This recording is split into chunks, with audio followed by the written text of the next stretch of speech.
کہا نبی علیہ السلام سے کہ اللہ تعالیٰ کا پتہ دے دو، وہ کون ہے، کس طرح کی ذات ہے؟ تو سورہ اخلاص نازل ہوئی، قل هو اللہ احد، آپ فرما دیجئے کہ وہ اللہ ایک ہے، اس کے ذات اور صفات میں کوئی شریک نہیں ہے، لم یلد، اس کی کوئی اولاد نہیں ہے، ولم یولد، اور نہ وہ کسی کا اولاد ہے۔ ہمارے مسلمانوں کا عقیدہ یہ ہے کہ اللہ تعالیٰ کا نہ کوئی بیٹا ہے اور نہ کوئی بیٹی ہے، اور نہ اللہ کا کسی سے پیدا ہے، اللہ تعالیٰ کے کوئی ماں باپ بھی نہیں۔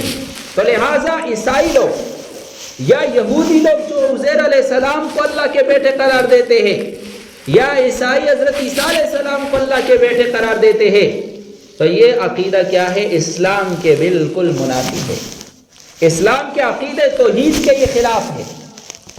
اللہ تعالیٰ نے ہمیں توحید کا عقیدہ یہ دیا ہے کہ اللہ تعالیٰ ایک ہے، اللہ تعالیٰ کی ذات اور صفات میں کوئی شریک نہیں ہے، اللہ تعالیٰ نہ کسی سے پیدا ہے اور نہ اللہ سے کوئی پیدا ہے، اللہ کو کوئی رشتے نہیں ہے کسی کے ساتھ۔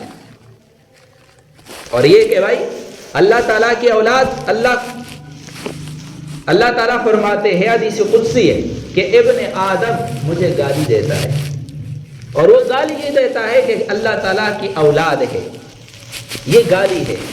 تو بھائی اللہ تعالیٰ کے ساتھ انسان کو تو اتنی مناسبت بھی نہیں، پھر اس انسان کو یا فرشتوں کو جو اللہ تعالیٰ کے مخلوق ہیں اللہ تعالیٰ کی اولاد قرار دینا، اس سے بڑی گالی کون سی ہو سکتی ہے؟ اس لیے اللہ تعالیٰ نے اس کو گالی قرار دیا ہے۔ تو بہرحال وہ اللہ کو گالی دے رہے، عیسائی لوگ، یہودی اللہ تعالیٰ کو گالی دے رہے جو ہمارے خالق اور مالک ہے، اور وہ ایسا عقیدہ رکھے ہوئے ہیں جو اسلام کے عقیدے توحید کے بالکل منافی ہے، بالکل منافی ہے۔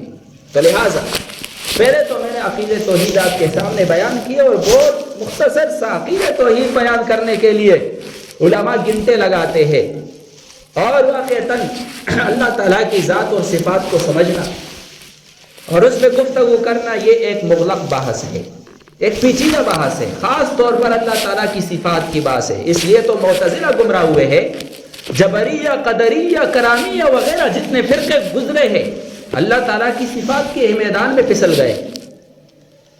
تو بہرحال یہ ایک پیچیدہ بحث ہے، لیکن میں نے خلاصتاً اللہ تعالیٰ کی ذات اور صفات کے بارے میں کچھ باتیں کی تو ہمارا عقیدہ آپ کے سامنے آ گیا۔ ابھی عیسائیوں کا عقیدہ بھی آپ کے سامنے آ گیا کہ بالکل اسلام کے عقیدے توحید کے منافی ہے۔ تو لہٰذا یہ جو 25 دسمبر کو وہ کرسمس مناتے ہیں، تو وہ عیسیٰ علیہ السلام کی یوم ولادت کے طور پر اور مذہبی شعار کے طور پر یہ دن مناتے ہیں، یہ دن مناتے ہیں۔ تو لہٰذا یہ عقیدہ ان کا جو ہے بالکل اسلام کے منافی ہے، اور کفریہ عقیدہ ہے، الحاد ہے، زندقہ ہے، اسلام کے ساتھ اس کا کوئی جوڑ نہیں۔ تو لہٰذا اس دن میں ان کا یہ عید و تہوار منانا یہ ان کا مذہبی تہوار ہے اور مذہبی دن ہے، اور اسلام نے ہمیں یہ حکم دیا ہے کہ کسی غیر قوم کے مذہبی شعار میں ان کے ساتھ شرکت کرنا یا ان کے ساتھ تشبہ اختیار کرنا یہ جائز نہیں، یہ جائز نہیں ہے۔ تو لہٰذا ہمارے مسلمانوں کے لیے کم از کم ان میں شرکت نہیں کرنی چاہیے۔ دیکھو اسلام ہمیں کوئی فساد نہیں سکھاتا، ہمارے مسلمان ملکوں میں جو غیر مذہب کے لوگ رہتے ہو اسلام نے ان کو حقوق دیے ہیں، ان کے مال اور جان کی ایسی حرمت قرار دیا ہے جیسے کہ کسی مسلمان کی جان اور مال کی حرمت ہے۔ وہ اگر پڑوسی ہے تو ان کے حقوق ہے۔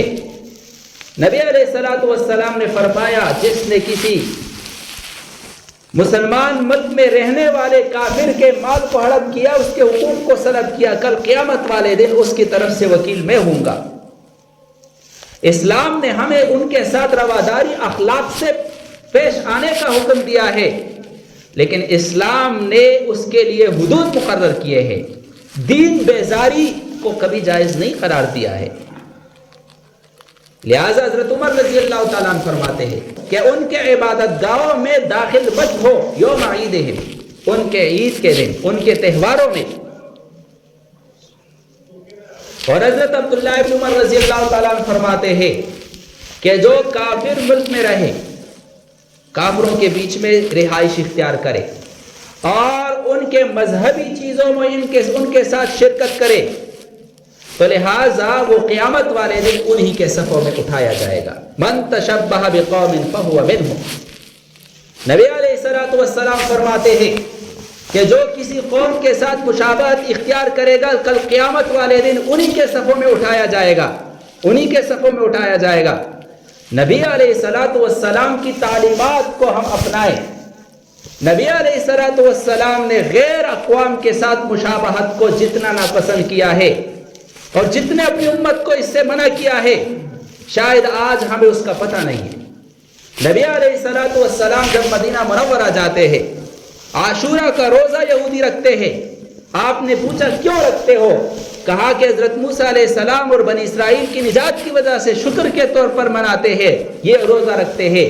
نبی علیہ الصلوۃ والسلام نے فرمایا پہلے سے بھی عاشورہ کا روزہ مسلمان رکھتے تھے، بلکہ اسلام میں فرض تھا یہ روزہ۔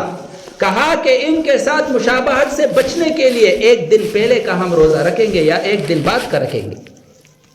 تو نبی علیہ الصلوۃ والسلام نے فرمایا من تشبہ بقوم فہو منہم۔ یہ چیزیں اور ان کی مطابقت یہ ان سے محبت پیدا کرتی ہے، انس پیدا کرتی ہے، اور آہستہ آہستہ انسان ان کی طرف راغب ہو جاتا ہے، پھر ان کی چیزوں کو اپناتے ہیں۔ اور ان کے اس دن کے تعظیم کے طور پر ان کو مبارکباد دینا بھی جائز نہیں ہے، اور ان کو تحفے تحائف دینا یا لینا اس دن کی تعظیم کے طور پر یہ بھی جائز نہیں ہے۔